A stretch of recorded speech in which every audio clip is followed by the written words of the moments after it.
Bonjour. Bienvenue dans notre bureau de Kinokan.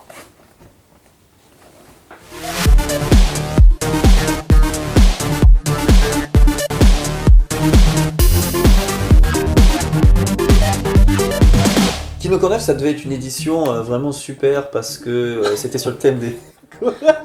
C'était sur le thème des années 90.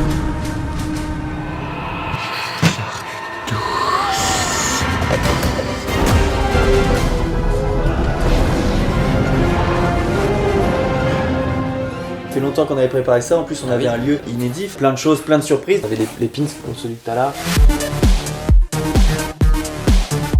De la déco, Leslie avait préparé beaucoup de choses. Et cette année, le thème des années 90, ça fédérait vraiment toute l'équipe. On s'attendait vraiment à faire une énorme fête. Et puis malheureusement... Voilà. On a pris la décision d'annuler le festival 10 jours avant le début. On s'est dit, tiens, on va réduire la jauge. Mais ça s'est réduit comme une peau de chagrin, comme ça, jusqu'à ce qu'on abandonne, hein, quand même. Kinokan 90 aurait dû se tenir la semaine prochaine et... Notre manifestation a dû être annulée. C'est pas venu comme une évidence de faire quand même une édition quoi qu'il arrive. Donc il nous a fallu quelques jours pour se dire, bon, qu'est-ce qu'on fait ? Mais elle est passée, l'heure du repli sur soi. Nous ne laisserons pas les cinéastes sans aide, partage et conseil. Et on s'est dit que finalement, c'était une occasion de créer quelque chose aussi de nouveau. C'est pourquoi nous vous annoncerons avec un enthousiasme retrouvé Qu'une version de Kinokan respectant les règles de confinement aura bien lieu, et ce, dès lundi.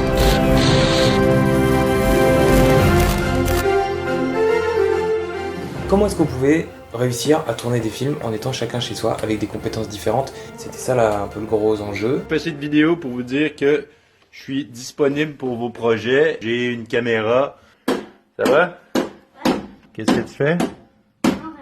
On s'est dit qu'il fallait qu'on mette en place une structure qui soit très proche de celle du kino, c'est-à-dire un village, tout ce qui était pôle, sectorisé en fonction des besoins et des attentes. Musique, les sous-titres, le HMC aussi pour le maquillage, voilà, pour se maquiller à distance pour des vieillissements ou des choses comme ça. Mais j'ai jamais eu à regretter mon choix. Et d'autres pôles, voilà, ça c'était un petit peu la base. Et les participants, eux, n'auront accès qu'au groupe dédié à ce qu'ils ont renseigné dans la fiche d'info. Un bar pour discuter aussi de manière un peu plus détendue. Voilà, on est bien là. Les inscriptions étaient parties super vite. Ça a fait comme une véritable édition en fait, sauf que le village était vraiment sur internet. Et même les participants eux-mêmes étaient ultra investis. Entre 15h30 et 16h, voilà, elle commençait à peine à écrire son film. On a vraiment les mêmes problèmes qu'un kino, c'est marrant. Exactement. Là c'était une seule session de 4 jours. On a demandé à chaque réalisateur de nous envoyer une petite vidéo où ils pitchent leur projet. Conseil HMC. Wherever you are. Tout le monde était heureux. On en a fait un montage qu'on a diffusé ensuite dans le groupe Kino Village en direct. Ça permettait de plus facilement créer les équipes après. Comme une réunion de production classique. J'ai besoin de vous voir sortir ou rentrer d'une porte pour vivre quelque chose dans un espace. C'est la première fois qu'on avait une contrainte dans le kino, de ne pas parler du coronavirus, de se concentrer sur la création et l'imaginaire pour se sortir un petit peu du confinement qui commençait déjà. On va dire que t'es vieux. Non. Attends, donc... Et c'est totalement kino de mettre la création et l'imaginaire au service de la débrouille, pour au final réussir quand même à créer quelque chose. Spider-Man, encore toi. Tiens, prends ça. Raté, mal visé. Iron Man. Donc voilà, les 4 jours, et puis les films étaient rendus donc le jeudi soir. Last day today, guys. I hope everything's alright for you. Aujourd'hui, c'est le dernier jour, j'espère que tout se passe bien pour vous. Puis première projection le vendredi, deuxième le samedi. Tous les aspects du kino devaient être représentés au plus près de ce qu'on avait l'habitude de faire, et notamment la projection. Animé avec Sophie et Florent, avec des sketchs préparés à l'avance. Bravo, bravo. Salut le France. Hello everyone. Je n'ai rien à cacher, inspecteur. Alors tout d'abord, madame, je vais vous demander de bien vouloir éteindre votre cigarette. Les projections de kino sont toujours très vivantes. Voilà, c'était pareil. On essayait d'applaudir par le biais de smiley dans le chat en direct et les gens en fait jouaient le jeu, applaudissaient, disaient bravo. En fait, il y avait tout le temps des commentaires. C'était ultra vivant, c'était super agréable. 2 des 4 personnes qui devaient s'occuper du pôle musique, Jean-Louis et Cyril, ont pu donc de chez eux participer à l'édition. Ça nous a permis vraiment de nous approcher des 100% de films avec une musique originale.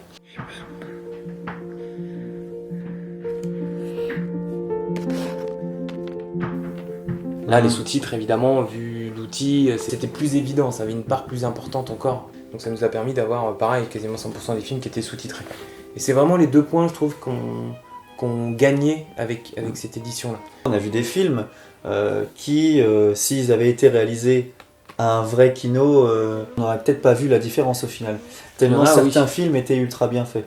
Moi, en tout cas, ce qui m'a beaucoup plu, c'est les films, des espèces d'exercices de style par rapport au contexte. Des acteurs et des actrices qui étaient vraiment disséminés partout en France, et pas que d'ailleurs. Voilà, les petites ingéniosités sur des raccords, évidemment sur des champs contre champs. Même si tu sais que c'est tourné à 3 endroits différents, à un moment, tu l'oublies. Joli casque. Merci. Les grandes réussites de cette année, c'était ça, quoi. Les films étaient bons et puis les gens étaient vraiment super heureux de faire quelque chose, de pouvoir se retrouver même virtuellement. Après chaque proche, les gens se retrouvaient au Zoom Bar, puisqu'il y a une quarantaine de personnes connectées en même temps. Allez, Oscar, là. Il y avait vraiment quelque chose de bien où tout le monde trinquait en même temps. C'était un peu frustrant, mais il y avait quelque chose qui passait quand même, quoi. Tu ressentais l'ambiance du kino. Il y a de l'ambiance en confinement. On a beaucoup de travail parce qu'on organise la 10e édition. On reste quand même sur une édition où on a annoncé beaucoup de choses qu'on n'a pas faites. Pendant Kinokan 9, on imaginait Kinokan 10. Pendant Kinokan 8, on imaginait Kinokan 10. On va avoir une édition anniversaire. Et je pense même que Kinokan 7, on a commencé à en parler, quoi. Et puis je pense qu'on va tous être très contents de se retrouver. Ça va être gargantuesque. Plein de surprises. Ça va être la meilleure édition. Cette 10e édition aura vraiment une saveur particulière. Point. Screenshot, Kino. Kino. Kino. Kino. Kino. Kino.